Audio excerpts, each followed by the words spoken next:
ராமகிருஷ்ணருக்கு சந்தேகம். என்ன ஆச்சு அந்த மனுஷனுக்கு? காசுகளோடு அந்த கங்கையில் குதிச்சுட்டானா? போகும்பொழுதே ஒரு மாதிரியாக தான் போனான். போய் என்னன்னு பார்த்துட்டு வாங்க அப்படின்னார். அங்கே இருந்த ஒருத்தர் ஓடி போய் பார்த்தார். அவர் போய் பார்க்கும் பொழுது அவன் அங்கேயே இருந்தான். அதுக்கப்புறம் அவர் திரும்பி வந்தார். வந்து விவரத்தை சொன்னார்.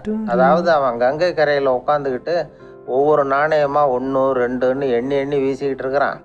அவனை சுற்றி ஒரு கும்பல் நின்றுக்கிட்டு அவனை தடுத்துக்கிட்டு இருக்குது அப்படின்னு விவரத்தை சொன்னார் போயிட்டு வந்தவர். இதை கேட்டதும் ராமகிருஷ்ணரே புறப்பட்டு அங்கே போனாராம். என்ன இப்படி பண்ணிகிட்டு இருக்கிற? நான் உன்னை அந்த நாணயங்களை கங்கையில் வீசி எறிய சொன்னேன். நீ ஏன் அதை எண்ணிக்கிட்டு இருக்கிற அப்படின்னார். பழக்கம்தான் காரணம்.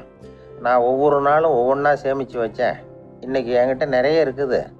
உங்களுக்கு ஒரு 1000 நாணயங்களை கொடுக்கணுங்கிறது என்னோடய ஆசை அப்படின்னா. இப்போ ராமகிருஷ்ணர் சொன்னார், ஒரே நேரத்தில் எல்லாத்தையும் சம்பாதிச்சிருந்தா